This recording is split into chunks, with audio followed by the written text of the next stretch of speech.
obviamente, y constancia, obviamente, de defunción. Entonces, que consideren esa parte, ¿verdad? Con mucha seriedad para que no vaya a haber ninguna dificultad y tengan acceso a entregar sus tareas y trabajos. Pero no se vale simplemente decir que fue por una urgencia así familiar sin demostrar la gravedad, ¿verdad? Tiene que ser un caso como la universidad lo estipula. Bien, prosiguiendo. Eh, con respecto a la revolución industrial, Honduras en este momento de la revolución industrial también pasa por el mismo intento, ¿verdad? De capitalizarlo todo, de modernizarlo todo. Estamos alrededor, bueno, la revolución industrial se marca a finales de 1700, todo el año 1800, prácticamente todo ese siglo. En Honduras se empieza a ver este impacto de la industrialización hasta casi a finales del año 1800.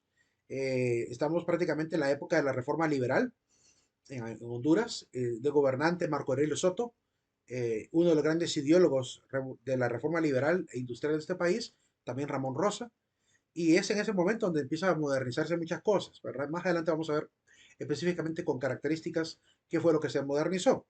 Pero viene detrás de esta situación, ¿verdad? En este momento la historia es va a tender a ser muy práctica, ¿verdad? Intentará buscar siempre la utilidad parecido a lo que pasará en el positivismo histórico, que también ya hablaremos un poquito de eso.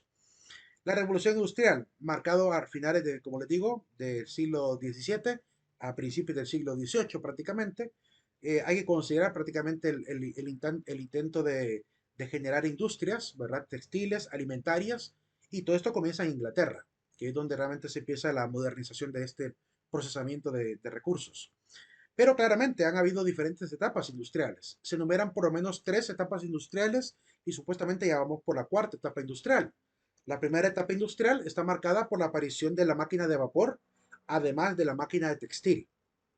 La segunda etapa industrial está marcada por la aparición del motor de combustión, además del uso del acero para hacer los grandes edificios.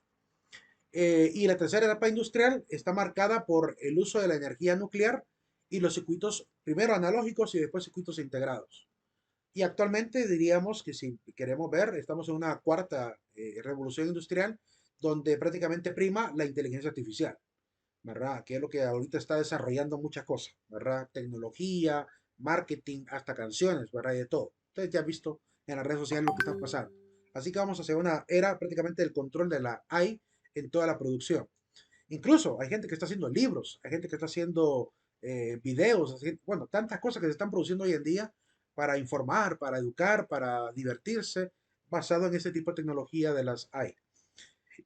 Entonces estamos en una época prácticamente de digitalización, de pura gestión del conocimiento, ¿verdad? Y con uso de la inteligencia artificial. Cuatro eras prácticamente, pero nos toca hablar un poquito más de la primera etapa industrial. ¿Qué sucede en esta etapa? En este momento, según la historia, la revolución industrial propicia la aparición de un liberalismo ya no político, sino económico. Es decir, estos afanes de libertad política ahora se pasan al tema de la libertad económica. Y va a ser posible por una sencilla razón. Una vez que se quita la monarquía con todos sus impuestos, aparece la república. O se queda al menos una monarquía parlamentaria. Es decir, aparecen monarcas con que no pueden hacer todo, sin contar también con el Parlamento, que son los que al final van a aprobar si se hace o no se hace algo, como pasa en Inglaterra, pasó por mucho tiempo en Inglaterra y también en España. Actualmente en España lo que funciona es una política parlamentaria. El rey prácticamente solo tiene una especie de imagen diplomática del país, pero ya no tiene el control absoluto. Pues cuando ocurre esto, entonces los empresarios, los burgueses, van a llegar a tener prácticamente, disculpen un pequeño momento que siento que están aquí escribiendo demasiado en el chat, ¿verdad? Y no puedo, bueno, ahí está, para no interrumpir más. Em, es decir, cuando ocurre esto, la política parlamentaria va a permitir a los señores burgueses tener cierta seguridad a nivel de la inversión. Entonces los capitalistas van a arriesgar su capital, porque saben que el gobierno les da la libertad para hacerlo. No van a estar explotándolos constantemente como hacía el rey. Esa es la seguridad que tienen. Sin embargo, poco a poco eso va desapareciendo, porque la seguridad de la inversión del capitalista se va a agravar con la aparición de repúblicas más modernas, como está pasando hoy en día. Que hoy en día un empresario está siendo cualquier empresario que quiera invertir tiene que pagarle al Estado, incluso al querer crear una empresa, tiene que pagar el derecho de poder montar su empresa. Al principio no fue así. Al principio es, si el gobierno me da la libertad de hacer empresa, monto mi empresa y no tengo que pagarle nada a él. Y, o sea, no pagaban impuestos por montar una empresa.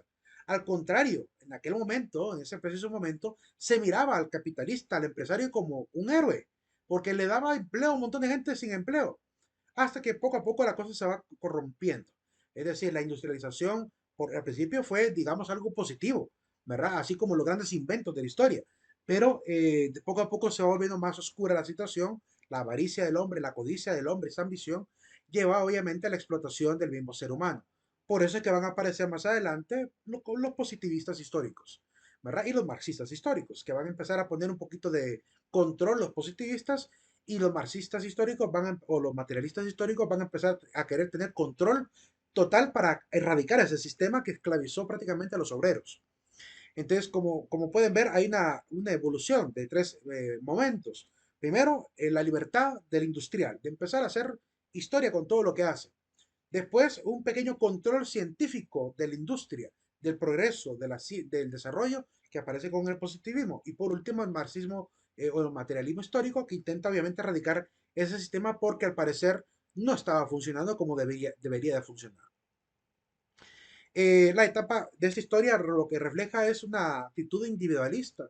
Ahí cada quien salve su pellejo, ¿verdad? Si quieren tener más o menos una idea de cómo se manejaba la sociedad en ese momento, pues hay que ver películas que narren las historias del 1800, ¿verdad? Mucho, previo obviamente a la época de la, bueno, ¿saben qué serie podría ayudar a entender un poquito cómo era la dinámica casi en la época ya de explotación industrial? La famosa serie esta que se llama Peaky Blinders, ¿verdad? Esa serie podría ayudar a entender un poquito cómo se manejaba ese sistema de la era industrial ya, diríamos, capitalizada y fuerte y económicamente poderosa y hasta, diríamos, influyente en la parte política. Que eso es lo que van a poner, obviamente, como crítica a los marxistas más adelante. Además del autonomismo, la bondad natural del hombre que van a heredar de la ilustración, que creían que el hombre económicamente, bueno, naturalmente nace bueno, ¿verdad? El racionalismo laicista de la misma ilustración que ya mencionamos, este contractualismo social es a lo que me refiero, la seguridad que tendrían de poder montar empresa con solo tener un papelito del Estado que diga permiso para montar empresa, pero no tendría por qué seguirle pagando más cosas al Estado. Dime, Diego. No, por pura curiosidad, ¿el nombre de Marco Aurelio Soto usted cree que está basado en Marco Aurelio o es casualidad? No, el nombre de Marco Aurelio es un nombre ya muy popular para este momento. Estamos hablando que ya han pasado más de 1400 años desde que apareció el emperador Marco Aurelio. Entonces, ese nombre es muy popular en toda Europa y América. ¿Verdad? Puede ser que haya sido por el emperador. Tal vez sus padres eran cultos y le pusieron por esa razón. No sería extraño en todo caso. ¿Verdad? Pero no hay una conexión entre aquel emperador y el presidente nuestro, claramente que no. Entonces, así como hay gente en América del Sur, allá en el Perú, hay un hombre que le pusieron el nombre de Adolfo Hitler. ¿Verdad? Hay una cédula que dice Adolfo Hitler en Perú, porque en Perú hay ¿cómo se puede decir? Hay un renacimiento del nacionalsocialismo, ¿verdad? Apareció un partido nacionalsocialista en Perú. Entonces, para que tengan idea de cómo manejaban la idea de Hitler, ¿verdad? Casi como que fuera una especie de héroe político, ¿verdad? Que hasta los hijos les ponían ese nombre. Entonces, no es extraño. Entonces, este contractualismo significa esta libertad, ¿verdad? De hacer contratos con el gobierno para que me permita tener el permiso para poder operar. Es lo único que se necesitaba en aquel momento. No es como hoy, que hoy en día, además del permiso, hay que estarle pagando el impuesto sobre la renta al gobierno para poder mantener mis empresas, mis bienes y todo lo funcionando, ¿verdad? Y eso es lo que de alguna manera sangra la economía de las familias inversionistas. Y el democratismo, ¿verdad? Que también poco a poco va subiendo de tono, va permitiendo obviamente que la gente se haga partícipe del Parlamento, que los burgueses tengan voz y voto políticamente también, y esto va haciendo que ellos se vayan inmiscuyendo no solo en la economía, sino también en la política. Y cuando se meten en la política, ahí es donde comienza el problema que más adelante vamos a ver. Bien, esta es la etapa de lo que llamamos prácticamente este liberalismo económico. Ahora, en la siguiente etapa, que también ocurre un poquito, diríamos, antes de la parte de la revolución industrial y después de la revolución industrial, también de manera casi paralela va esta escuela llamada la escuela del romanticismo histórico. La historia aquí se narra con ciertas características, son varias que quiero resaltar. Y ahí comentando algunas y poniendo ejemplos también de la historia hondureña para que veamos cómo pasaba aquí en Honduras esa narración histórica. La primera característica que podemos constatar en el romanticismo histórico como método de escribir historia es el espíritu de las naciones, es decir, la idea del liberalismo, de la ilustración, ¿verdad? Van a permanecer, pero más aún el sentido de nación, el sentido de patria, la lucha por dar la vida, por la tierra que nos viene a hacer, todos esos sentimientos patrióticos van apareciendo poco a poco, ¿verdad? Hay un énfasis en ello. De hecho, posterior a esta época, vean cómo hizo gran impacto la manera como esta historia se escribía, que los siguientes hijos de la siguiente generación, prácticamente después de esa época, estamos a principios de 1900, hasta mediados de 1900, hombres como Augusto C. Coello, ¿verdad? Heredero de este pensamiento patriótico, ¿verdad? Escribirán estrofas como la última estrofa del himno nacional. Serán muchos Honduras tu muerto, pero todos caerán con honor. Es decir, esta idea de morir por la patria es algo que se incentiva a través de los libros de historia y impacta culturalmente también. Se interesa por estos sentimientos, por tanto, patrióticos y busca identificar las características que definen esa colectividad. ¿Qué nos hace ser centroamericanos? Como en Estados Unidos, ¿qué nos hace ser americanos? De hecho, en las obras del sabio Valle, vamos a encontrar un afán por definir qué es América. ¿Verdad? Vamos a empezar a ver a Valle intentando pensar a nivel de qué va a ser América más adelante. ¿Cómo serán los indígenas que hoy se están metiendo en el sistema del español, ¿verdad? Y están aprendiendo a manejar sus horarios, a medir sus tiempos, a medir sus jornadas de trabajo, como hace el europeo, ¿verdad? ¿Qué va a pasar viendo a un indígena que entra prácticamente a esa cultura ya libremente, ya no porque lo obliguen, sino que libremente él también se organiza igual que el español para tener sus jornadas adecuadas y tener un sistema de vida más adecuado? ¿Verdad? ¿Qué va a pasar con América si el mismo indígena entra también a formar parte de esta cultura de la educación también? Porque tenemos una tierra rica en recursos, pero también tenemos una tierra, diríamos, espiritual en el indígena fértil, que con solo meterle las ideas que vienen de Europa podrías generar ciudadanos igual de altos y orgullosos como los españoles. Entonces, él hace una especie de vaticinio de lo que va a pasar a futuro para respecto a América. Eso es lo que podemos constatar. ¿Alguien levantó la mano por ahí? ¿Alguien iba a opinar? Se me olvidó ver el nombre de la persona que levantó la mano por ahí. Ok. No va a partir de varios, o sí, no sé. Doy chance para que participe la persona que iba a participar o a comentar algo. O ya no, se arrepintió. Bien, eh, esto va a seguir obviamente generando esta actitud, ¿verdad? De definir. Cuando vemos, por ejemplo, a Simón Bolívar, ¿verdad? En América del Sur, estamos hablando del pensamiento latinoamericano. Simón Bolívar va a empezar a preguntarse, ¿verdad? ¿Quiénes son ellos respecto al español y al indígena? Porque no son indígenas, no tampoco son ibéricos. Entonces, ¿qué es realmente el que nace aquí en América, en la Nueva España, en esta nueva tierra? Entonces, también se incentiva este sentimiento del criollismo, que también, es también algo que vamos a poder constatar. Se exaltan a los líderes, a los paladines, a los políticos. Se les llama paladines, aunque no nacieran en palacios, ¿verdad? Se les llama paladines porque sus sentimientos o sus emociones, su forma de actuar es muy noble, ¿verdad? Intentan hacerlo más, lo mejor que se puede, ¿verdad? Para ejercer una política en función de todos y de las mayorías.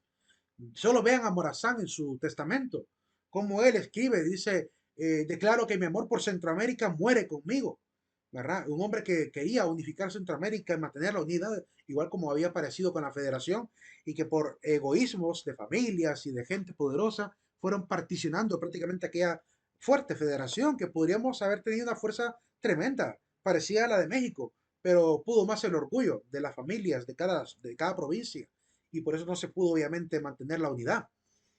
Este sentimiento de unidad y así diríamos de su pensamiento sublime no ha muerto todavía. Yo considero que todavía existen muchos ciudadanos de las diferentes países centroamericanos con afán de mantener la unidad. Cuando veamos a Morazán, les voy a comentar un movimiento que ha aparecido en las redes de internet para que vean cómo está vivo todavía el sentimiento morazánico de la unión de Centroamérica. De hecho, Nayib Bukele es uno de los principales actuales referentes de este pensamiento, ¿verdad? Además de otra gente que antes que Nayib Bukele ya había hecho alusión a ello. Se tiende a narrar una historia más de tipo novelesca, casi poética. De hecho, cuando leamos el Testamento de Morazán, ¿verdad? Yo, fíjense que sin mentirles, hubo una ocasión en la cual leí con tanta emoción el Testamento de Morazán que hasta se me rodó una lágrima, porque la narración que, como él escribe, es que no solamente es el historiador el que escribe así, también los protagonistas de la historia. Morazán le dicta este testamento a su hijo, quien escribe obviamente esto. Eh, y la manera como se narra, además, después de la lectura del Testamento de Morazán, los referentes históricos como el profesor Calix muestran una narración de lo que pasaría después de elaborar el testamento, que sería el fusilamiento, y la manera como lo narra, la manera como dice que Morazán habló y lo que dijo también a los soldados, y la manera como escribe también ese sentimiento que había en él respecto a los que le iban a matar. Toda esta situación a uno le genera cierto sentimiento patriótico y reconocimiento del gran hombre que era Morazán al final de sus días. Dime, Diego. No, que la verdad que me da tristeza porque en la forma en la que nos está contando usted, pues la verdad que me da tristeza que sea algo que se pase por alto, por así decirlo, Sí, y que un montón de gente no pueda, de Honduras pueda apreciar eso. O sea, un montón de gente que ya se graduó de la escuela, que hasta inclusive si ya se graduó de la universidad puede que ni haya podido entender a Morazán, por ejemplo, como usted sí. lo entiende. Y de hecho, ¿sabes dónde se nota que no se ha entendido quién fue Morazán? El 15 de septiembre. Porque el 15 de septiembre, además de celebrar el Día de la Independencia, también estamos celebrando el Día de la Muerte de Morazán. Y sin embargo, en este país, en vez de hacer un acto elegante, sublime, se vuelve un show de traseros, un show de palillonas para morbosear en la calle, en vez de ser un lugar digno. Me encantó cómo, no sé si fue en Comayagua, que las palillonas que salieron ahí salieron con vestidos bien largos y haciendo los movimientos de palillona, pero sin andarse exhibiendo, sino como mujeres dignas, recatadas y dignas, ¿verdad? Y no como el show absurdo que hemos convertido hoy en día en las fiestas patrióticas. Dime, Siley.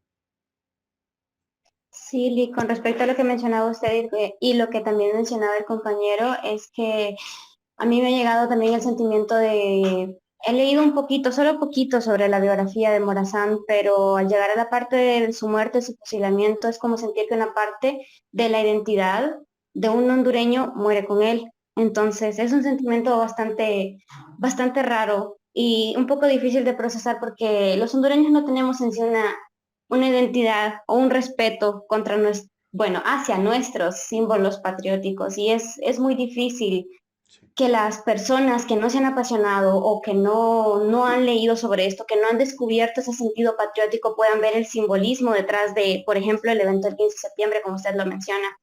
Yo en mi instituto tengo un profesor que él da ciencias sociales y él fue una persona, me acuerdo muy bien lo que nos dijo en una clase, que algo que sí envidiaba de los mexicanos era el hecho de lo patrióticos que eran y el sentimiento de patriotismo que tenían. Y siento que este profesor se ha esforzado mucho por los cuadros, porque justamente este 15 de septiembre él se encargó de dirigir un cuadro en el que las muchachas iban al lado de compañeros varones vestidos con traje y ellas llevaban vestidos largos, iban bailando, pero era baile de salón sí. y llevaban en las manos un pergamino con frases y datos referentes a Morazán. Entonces me hizo recordar un poco también a esta época y me pareció bastante bonito el contexto de querer recordar la historia de esa manera, de una manera más elegante y no tan, como usted lo mencionaba, tan exhibicionista. Sí, Dayanara, ibas a opinar y después, sí, Dayanara y Diego, después. Sí, bien, como decían referente a, a hondureños de cómo percibimos los símbolos patrios, a veces no le da la importancia que se le debe y no investigan a profundidad cada uno de ellos. Por ejemplo, ¿por qué el aramacao es el ave nacional? ¿Por qué el pino? ¿Cómo cambió la flor nacional a lo largo de la historia? Etcétera, etcétera. También los personajes que nos representan como hondureños. A veces dicen de que no toman en cuenta tanto a Morazán, pero Morazán tuvo un gran impacto con lo que hizo en la historia. Y al tratar de representarlo, como decía Celine, yo tuve un profesor en el colegio que nos daba historia y también otras clases que nos hizo recrear uno de los eventos al que asistamos Morazán, donde la firma de las actas, que era un evento que usted se miraba formal, algo representativo. Y como bien dicen, a veces se toman como en juego los símbolos y no entienden la historia, porque el mes de septiembre es para enorgullecer y fomentar quiénes somos como hondureños, nuestra identidad.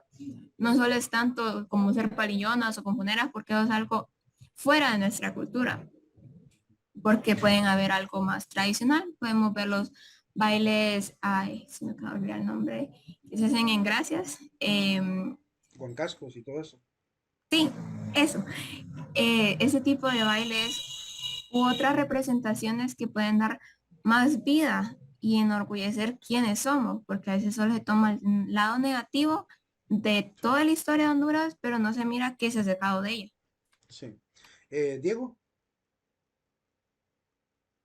No, iba a decir de que yo, bueno, mi maestra de ciencias sociales me inculcó un, un tema, por así decirlo, y es que de los mayores problemas de Honduras es la falta de educación. ujú, Igual modo, o sea, esta falta como de cultura y todo viene de eso. sí, Y en sí eso en parte, ¿quién maneja la educación? El gobierno. Y por lo exactamente. mismo no mejora, porque si el gobierno no le interesa mejorar su educación, lo cual mejoraría todo el país en general, o sea, no estamos mal encaminados. Sí. Ian, No, sí, yo quería resaltar lo mismo que acaba de mencionar el compañero, va, que desde mi punto de vista, cuando recibí sociales en la escuela, nunca recibimos o nunca le hicimos ese énfasis ni le dimos importancia a nuestros héroes nacionales, sino que fue una materia de paso que no se va a recordar para nada, no, nunca se ha fomentado, digo yo, sí, y sobre todo que a mi primito menor está en una escuela privada, ¿verdad? Bilingüe, y veo cómo han quitado eso, lo nuestro, y han implementado cosas como historia de Estados Unidos, están aprendiendo acerca de los presidentes de Estados Unidos, pero sí, no, porque no más de nuestra cultura. sí, de hecho, esa es una de las situaciones que a veces uno no comprende. Celebran más que celebrar la fiesta patria, a veces celebran el Halloween, celebran la fiesta de Acción de Gracias, como que fuéramos estadounidenses. Una fiesta que no tiene nada que ver con Honduras, en realidad. Pero es una cuestión del sistema, ¿verdad? Quizá para adaptarlo por si viajan a Estados Unidos y se adapten a esas circunstancias. Pero hay cosas más importantes que se pueden enseñar. Alma, ¿ibas a opinar también?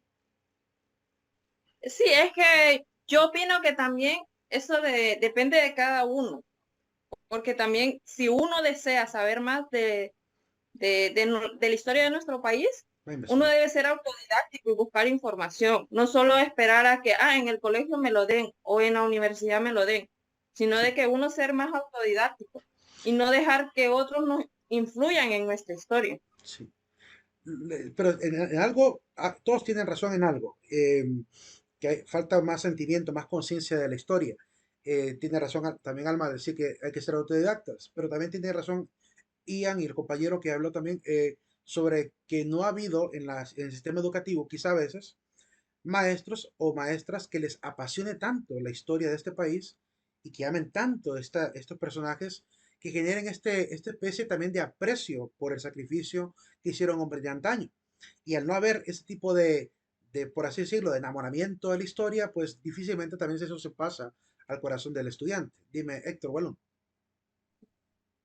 Buenas tardes, Lick. Sí, yo estoy de acuerdo con lo que dice usted ahorita, que los maestros, más que todo creo que los de hoy en día, ¿verdad? Que no le toman la importancia a a la historia de nuestro país, a lo que pasó, sino que lo toman más que todo como en las escuelas, más que todo son niños, ¿verdad? Entonces lo toman como un cuento para entretener a los niños y no lo toman como algo para que los niños aprendan de dónde venimos y el amor a a la patria, sino que, bueno, voy a hacer este comentario con el respeto de todos, ¿verdad? Sino que hoy en día, más que todo, creo que están politizando todo, Sí, entonces, y están eh, más bien haciendo que los niños o nosotros los jóvenes estemos más de acuerdo con lo que haga un político que con lo que hizo un prócer. totalmente. Esa politización es parte también de las ideologías, tanto de los partidos de izquierda como de derecha que están metiendo, obviamente, estas ideologías en la parte educativa. Dejamos de ser científicos y descriptivos con la historia y empezamos a ser adoctrinadores con la historia. Yo, por ejemplo, cuando intento hablar de la historia, intento hablar de todos los puntos de vista, mostrando los pros y los contras y tratando de ser lo más objetivo que se pueda. Porque claramente también he venido de ese sistema educativo donde he visto gente que lo que hace es aprovechar para meter la ideología del partido, ¿verdad? Específicamente de un partido, normalmente el de gobierno, ¿verdad? Aprovechando la coyuntura de la clase. Sin embargo, creo que hay que tener esa actitud crítica respecto también a la historia, para no caer bajo ningún sistema doctrinal, sino que empezar a recabar esos datos de importancia que nos deben obviamente levantar a nivel del patriotismo que necesitamos para levantar este país. Prosiguiendo con un poquito con las características. Así que hay que acostumbrarse porque cuando uno lee libros de la época o las cartas de los próceres, como José de Silio del Valle, uno nota este sentimiento de ellos también, este amor por el exaltar obviamente su cultura, ¿verdad? Además de los historiadores que exaltan las batallas, los escenarios, las campañas, ¿verdad? Van a sonar estas palabras como palabras claves. El heroísmo, la valentía, el patriotismo, la revolución, la batalla, la libertad, son palabras claves que van a aparecer constantemente en las narraciones históricas de esta época. Estamos alrededor del año, digo, del año finales de a mediados de 1800 hasta finales de 1800. Hay empatía también del historiador, pareciera como que él vivió ese momento. De hecho, aún existen historiadores así, ¿verdad? Yo creo que este romanticismo histórico todavía no ha muerto y ojalá que no muera, porque realmente esto es lo que genera identidad.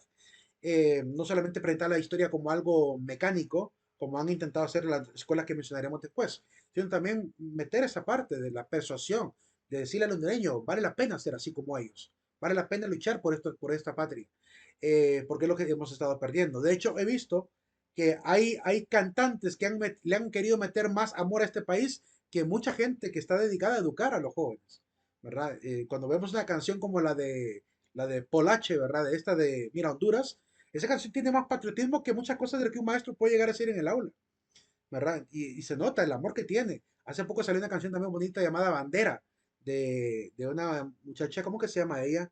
Am, de apellido Espinal, ¿verdad? Se llama ella. Busquen Bandera, coma Espinal y van a encontrar a la cantante hondureña con esa canción.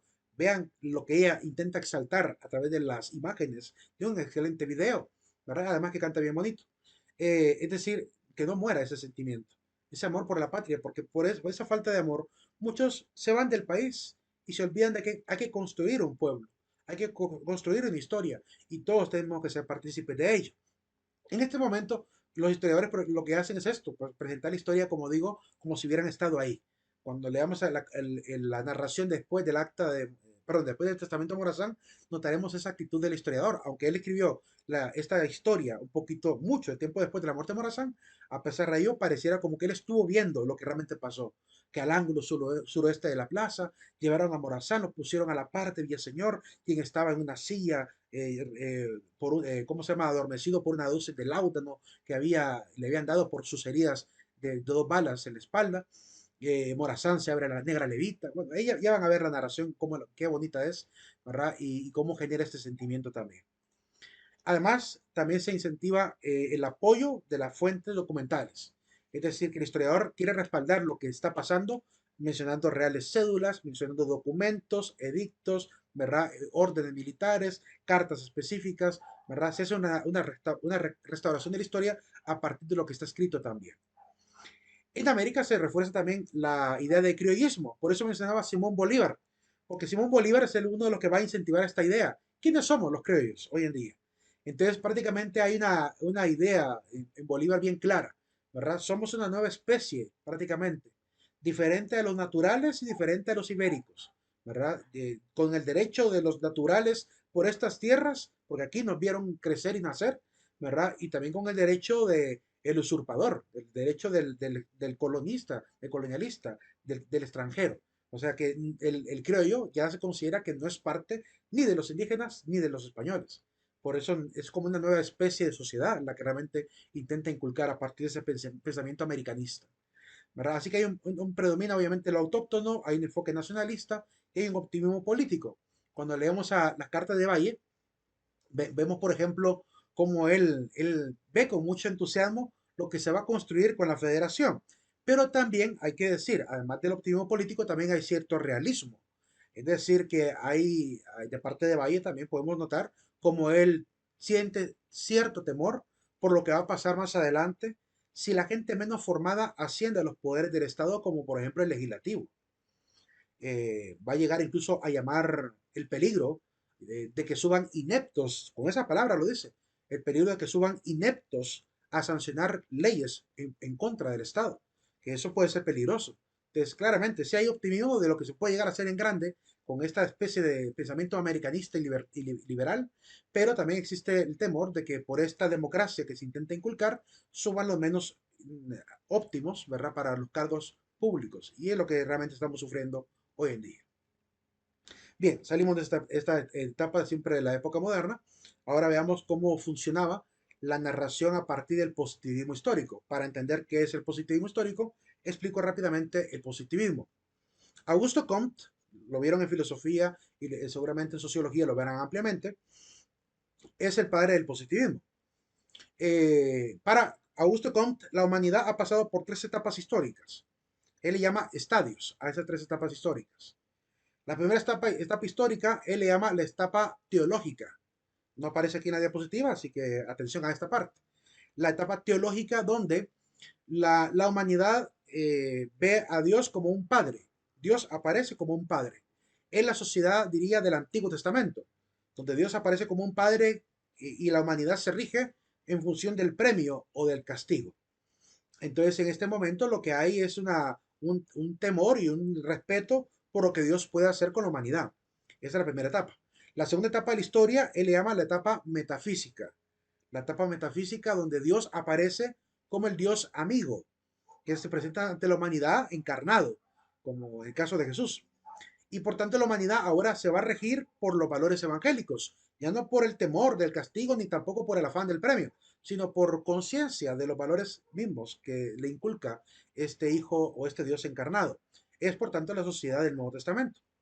Pero él añora y piensa que vamos hacia una nueva, o en esa época, hablo como si estuviera viviendo contemporáneamente a él. Él piensa que la siguiente etapa sería la etapa positiva, es decir, el tercer estadio es el estadio positivo. La palabra estadio significa etapa en este contexto. Y este estadio positivo tiene como característica que Dios no es que no exista, sino que Dios desaparece. Dios deja solo a la humanidad y la humanidad se va a regir por los valores positivos que están guiados desde la ciencia hacia dos grandes líneas, el progreso y el desarrollo. Entonces cree que esa es la nueva etapa hacia la que vamos. Vamos a una etapa donde la ciencia, el progreso, el desarrollo son las que van a regir básicamente las acciones de los hombres. Esa es la etapa en la que supuestamente estamos viviendo ya, ¿verdad? Es la que supuestamente estamos viviendo. Sin embargo, yo como soy un hombre de fe, creo que estamos viviendo paralelamente ambas, tanto la del metafísico como la del positivo. Creo que estamos en la etapa así de los valores evangélicos simultáneamente también con la ciencia, ¿verdad? Porque hemos visto gente que también es creyente y a la vez tiene afán de ciencia. Es decir, puede mantener su fe en Dios sin problema y también ser científico, sin problema, ¿verdad? Con tal que no haga chocar las cosas porque realmente son dos caminos diferentes. Pero claramente se puede llevar paralelamente a ambos estadios, si queremos verlo así. En este momento, la historia, primero la filosofía genera este positivismo. Y de la filosofía, el positivismo pasó a la sociología. Y de la sociología pasó a la historia. Entonces, es un traspaso prácticamente de enseñanzas desde la filosofía a la sociología y de la sociología a la historia, lo que ocurre en este momento. Lo que importa para el historiador, la manera como él va a narrar esta historia, va a ser buscando que la historia que se narre sea verdaderamente útil, que tenga, que sea práctica, que sea pragmática. Si el conocimiento que se recaba no es útil para las siguientes generaciones, no importa, no debería ni siquiera de guardarse detalles al respecto. Pero si ha marcado algo y sirve para las futuras generaciones como una enseñanza, pues hay que escribirla, ¿verdad? Hay que narrar el conocimiento útil, es lo que se proponen los historiadores de este momento. Se escribe historia solo en su relación con los métodos de las ciencias, los avances, los inventos que tal padre de tal ciencia, y eso es lo que vamos a ver a partir del siglo XVIII. Sí, perdón, siglo XIX en realidad, porque Augusto Comte nace a principios perdón, a finales del siglo XVIII, pero muere a principios del siglo XIX. Así que básicamente estamos en esa época del siglo XIX, donde empieza obviamente esta idea, ¿verdad?, de las ciencias en la historia. Entonces aparecerá que quién es el padre de la primera, no sé, de la bombilla, quién es el padre de la radio, y esta es la historia que se va a narrar. Se va a recabar estos datos y se van a hacer constatar. Se exalta la forma de conocimiento, se exalta como forma de conocimiento la descripción simple de los fenómenos. ¿Qué fue lo que realmente pasó y para qué sirvió? Entonces, aquí es donde les digo que de la filosofía pasamos a la sociología y de la sociología a la historia. Se convierte entonces para este positivismo, la historia pasa a ser para el positivismo una herramienta para, obviamente, ir transformando la misma historia en función del desarrollo. Pero hay que tener un cuidado, y es que el positivismo cae en esta actitud ciega de la ciencia, en lo que llamamos cientificismo o dogmatismo científico, lo cual puede ser peligroso. ¿Por qué? Porque la historia no solamente está cambiando por la ciencia o la técnica, también cambia por los sentimientos, emociones, la imaginación, ¿verdad?, la creatividad del hombre, que no tiene que ver directamente con la ciencia o con la técnica. A veces solamente tiene que ver con la inventiva, ¿verdad?, con cambios culturales, nacidos evidentemente del sentimiento, convicción e identidad de los pueblos, por lo cual no todo tiene que ver con ciencia. Entonces tengamos ese cuidado nada más cuando leamos estos libros, de entender que muchos eventos pueden estar, sí, conectados con el desarrollo y la ciencia, pero hay algunos otros elementos o, diríamos, aristas que hay que considerar como partícipes o variables participantes en el cambio histórico, que es lo que hay que revisar. La idea de progreso y desarrollo, por tanto, son primordiales en este tipo de narración, ¿verdad? Son los dos ejes transversales de la narración histórica de este momento. ¿Alguna pregunta hasta ahora? ¿Es claro? Entonces, hace una breve síntesis. ¿En qué consiste entonces el positivismo histórico? Pues en narrar conocimiento útil basado en la ciencia en función del progreso y del desarrollo. Eso sería positivismo histórico. Narrar conocimiento útil en función de la ciencia, por medio de la ciencia, perdón, en función del desarrollo y del progreso, ¿verdad? Si el conocimiento es útil para la historia, se deja guardado, si no desaparece. Pasamos al siguiente método de historia. En Honduras, por ejemplo, aún en la época morazánica, se nota todavía un afán por guardar qué hizo Morazán a nivel de lo que trajo, ¿verdad? Ya veremos más adelante qué inventos se trajo para Honduras. No, no inventos, pero por lo menos tecnologías. ¿Qué intentó hacer? ¿Qué cambios legislativos hizo para mejorar y actualizar o modernizar a Honduras? Bueno, no solamente Honduras, porque él estuvo en la jefatura de Estado de Guatemala, de Honduras, El Salvador y Costa Rica. Estuvo en 4 jefaturas. Además que fue jefe de la federación también. Entonces estuvo prácticamente al frente de toda la federación por mucho tiempo, hasta que termina en Costa Rica. Eh, por lo cual, claramente, él trató de modernizar, ¿verdad? Y para modernizar había que traer tecnologías. Ya veremos cuáles son las tecnologías que trajo, por ejemplo, para el caso de nosotros, los hondureños y guatemaltecos. El materialismo histórico. Vamos a hablar de materialismo histórico. Primero explico qué es el materialismo. Aparecen 2 personajes, Marx y Engels. Eh, Ambos escritores de obras filosóficas, que no nos compete hablar aquí de ello, como Das Kapital o el Manifiesto Comunista, pero sí hay que entender que lo que intenta hacer Marx junto con Engels es hacer una reevaluación de lo que se ha narrado como historia e intentar crear una nueva concepción de esa historia, una nueva concepción de la sociedad, del hombre, ¿verdad? De lo que ha pasado. ¿Qué es lo que está pasando en este momento? Estamos prácticamente a finales de la época industrial. Ha habido mucha explotación del trabajador, mucha ambición de parte de los burgueses. A Marx le molesta esto, en realidad, junto con Engels, ven el oportunismo de estos hombres empresarios. Cabe destacar también que se dice que Marx nunca trabajó porque se casó con una mujer de alta alcurnia, por lo cual él dependió económicamente de la mujer, ¿verdad? Y a pesar de ello, tuvo conciencia social, ¿verdad? A pesar de no haber sido un obrero como todos. Pero es interesante porque es lo que ves el problema de este mercantilismo que se ha desarrollado, donde se aprovecha al obrero, pero el obrero no se enriquece. Quien se enriquece es el capitalista, el burgués, el que está arriba, el que explota.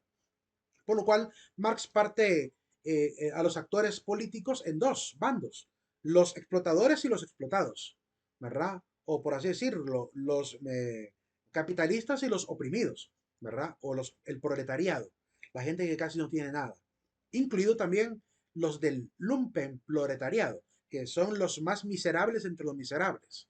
La palabra lumpen proletariado se refiere a estos, a aquellos que ni siquiera tienen hijos, ¿verdad? Porque los que tienen hijos, por lo menos para otorgarle al Estado, se le llaman proletariados, porque tienen prole, ¿verdad? Tienen hijos, porque en el antiguo Imperio Romano pasaba que la gente que tenía que dar impuestos, cuando no podía dar el impuesto para la guerra, tenía que dar a sus hijos. Si yo no tengo dinero para darle al emperador, lo que daba era mi hijo, por lo cual yo era calificado como alguien proletario, alguien que solamente puede dar hijos al Estado porque no tiene dinero. Pues esta gente es gente pobre, pero además de la gente proletariada, hay también los lumpen proletariado, que es un nivel más abajo de, lo que, de esta gente que tiene la oportunidad siquiera de tener hijos. Los lumpen son los que están en la calle, los que están obviamente viviendo en las aceras, los borrachitos de la calle, los enfermitos, los abuelitos, los niños de la calle que no tienen dónde dormir. Esos son los más miserables, que también a Marx le estorbaba esto, le molestaba esto. Por esta circunstancia social que ocurre, Marx pretende reexplicar qué es lo que ha pasado, por qué hemos llegado a este punto, ¿verdad? Y entonces empieza a dividir la historia en otras formas de periodización, poniendo como punto de inflexión, como punto de cambio histórico, los sistemas de producción, que eso es lo que para él define la historia. ¿Qué es lo que produce un cambio histórico? El cambio del tipo de mercado, el cambio de tipo de sistema de producción. Eso es lo que produce. Entonces, para Marx ha habido algunas etapas, específicamente enumera 3 etapas, y la cuarta que él desea, que es a la que lleguemos, desea llegar a esto. Entonces, entendamos que en medio del materialismo histórico lo que se pretende es generar una especie de cambio, ¿verdad? Interpretar la historia, ¿verdad? Y transformar la historia. El materialismo intenta entender lo que ha pasado a nivel de la sociedad e intentar generar este cambio. Hoy en día, los partidos de izquierda que vienen del origen de ese pensamiento marxista, socialista y hasta comunista, son los que han intentado hacer esto, dirigidos por una mentalidad bastante utópica, diría yo, porque hay cosas que ya voy a explicar si son posibles o no son posibles. Ya lo voy a explicar en adelante. ¿Qué es lo que determina entonces para Marx la historia? Repitiendo, los medios de producción, que son necesarios para la supervivencia. Por lo cual hubo una época antigua donde lo principal era el sistema esclavista, una etapa medieval donde el sistema fue feudalista, una etapa moderna donde el sistema es capitalista. ¿Y cuál sería el cuarto modo de producción o cuál sería la última etapa para Marx? Pues ya lo vamos a ver. Según Marx, estas son las etapas de la historia. Primero, la etapa que él llama sociedades igualitarias. En la época muy antigua, donde los hombres primitivos no tenían ni rey, ni imperadores, ¿verdad? Ni siquiera caciques, sino que era una sociedad solo de familia, ¿verdad? Es un poco erróneo, diría yo, creer que en ese momento no había desigualdad. Claramente había desigualdad.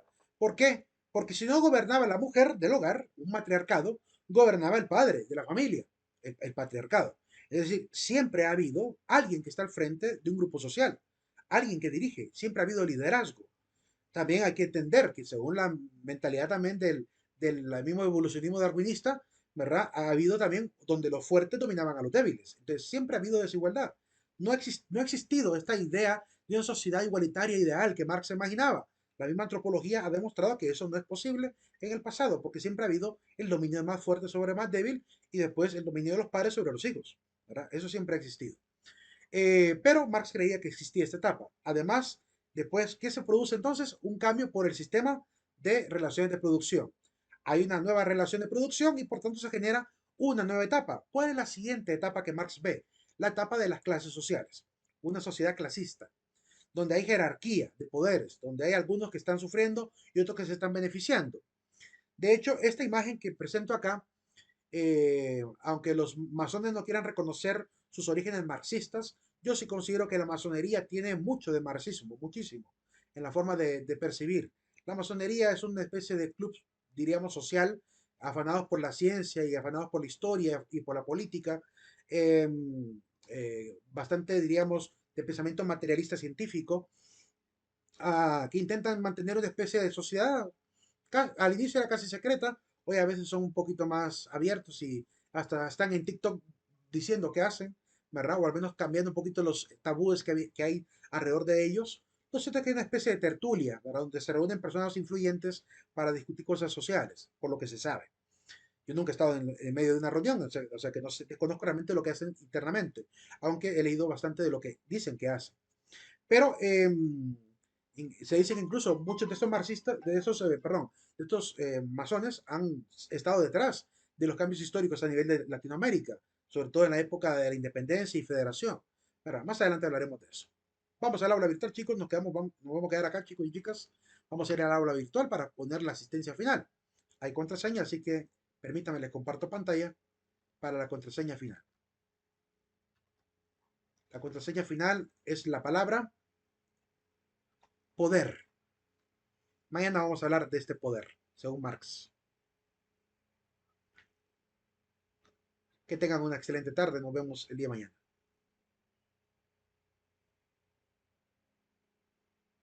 Feliz tarde, licenciado.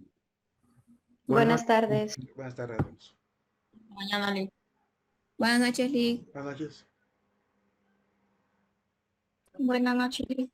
Igualmente.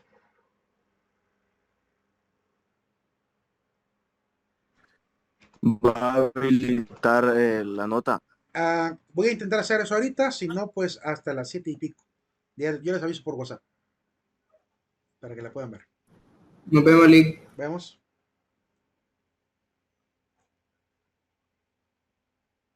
Nos vemos, Lee. Vamos.